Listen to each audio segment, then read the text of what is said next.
আজি আকৌ আবেলিৰ পৰাই ভিডিঅ'টো আৰম্ভ কৰিছোঁ। আমাৰ মানে ওচৰৰ ল'ৰা ছোৱালীকেইটা মানে মেট্ৰিক পৰীক্ষা দিছে, তাকে খবৰ ল'বলৈ মই গৈছিলোঁ। তেতিয়া আকৌ নৱকেইজনী আমাৰ বাৰীতে মানে শাক বুটলিবলৈ যাম বুলি ক'লে, সেইকাৰণে সিহঁতৰ লগতে ময়ো গ'লোঁ। আপোনালোকে কি বুটলিছে এয়া? হা? বন শাক খালে কি হয় কওকচোন?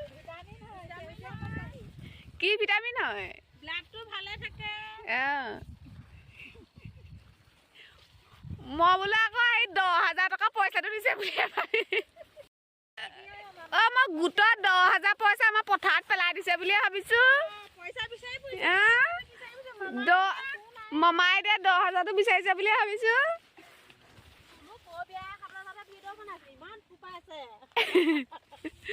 পথাৰৰ মাজদি আহিছে বোলে, ফুপনি উঠি গৈছে বোলে। ঘৰৰ এজনী এজনী আহিব লাগে, আকৌ দুজনী কেলে আহিছে? পইচা বিচাৰিবলৈ আহিছে। হে?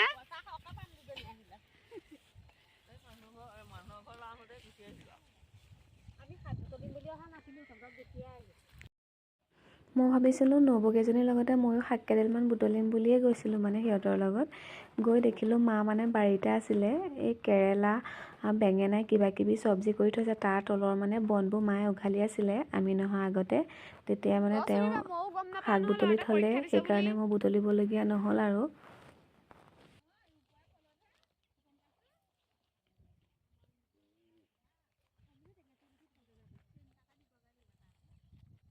মোক চবে কেইডালমান দি দিব দেই শাক। ভাড়া লৈছোঁ। মই যে নবৌকেইজনী শাক খুজিছোঁ মানে এনেই ধেমালিতেহে কৈছোঁ, আপোনালোকে সঁচা বুলি নাভাবিব। বাৰীৰ পৰা ঘৰ অহালে মানে সন্ধিয়াই হ'লগৈ আৰু এয়া ৰাতি ভাত সাজ বনাব লৈছোঁ। মানে শাক যে আনিছিলোঁ সেয়া ৰাতি নাখাওঁ, কাৰণ মোৰ মানে ৰাতি শাক খালে কিবা গেছৰ প্ৰব্লেম দিয়ে, সেইকাৰণে। আৰু আজি মাংস বনাব লৈছোঁ মই, আলু বিলাহী আৰু তাৰ লগত দিম অমিতা। অমিতাটো মানে অপশ্যনেল হয়, আপোনালোকে খাই ভাল পালে দিব পাৰে। মই কিন্তু খাই ভাল পাওঁ, মাংসৰ লগত অমিতা অকণমান দিলে গ্ৰেভিটো খাই কিবা এটা ভাল লাগে। আৰু আপোনালোকক এয়া কোনো ধৰণৰ মই ৰেচিপি ভিডিঅ' দিয়া নাই, মানে আবেলিৰ পৰা ভিডিঅ'টো ষ্টাৰ্ট কৰিলোঁ যে, সেইকাৰণে আৰু ৰাতিলৈকে কণ্টিনিউ কৰি দিছোঁ আৰু।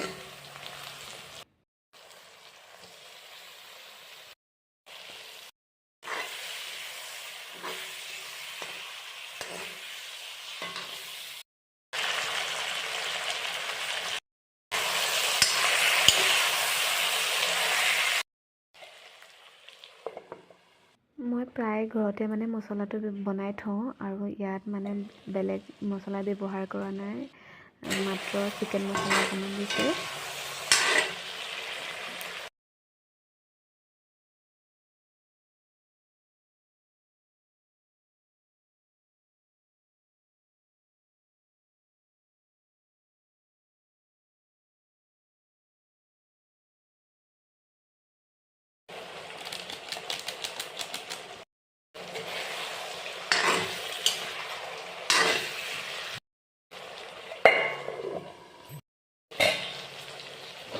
আৰু আপোনালোকে গাঁৱৰ পৰিৱেশত থাকি কেনেকুৱা পায় জনাবচোন।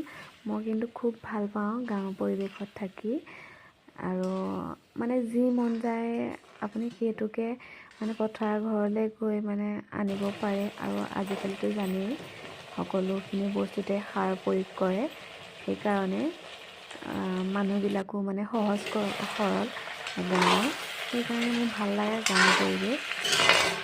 গাঁৱৰ মানুহখিনি এইটো কাৰণে সহজ সৰল, কোনেও কাকো মানে বিপদত পৰিব নিদিয়ে, বিপদত পৰিলেও তাৰ পৰা উদ্ধাৰ কৰে।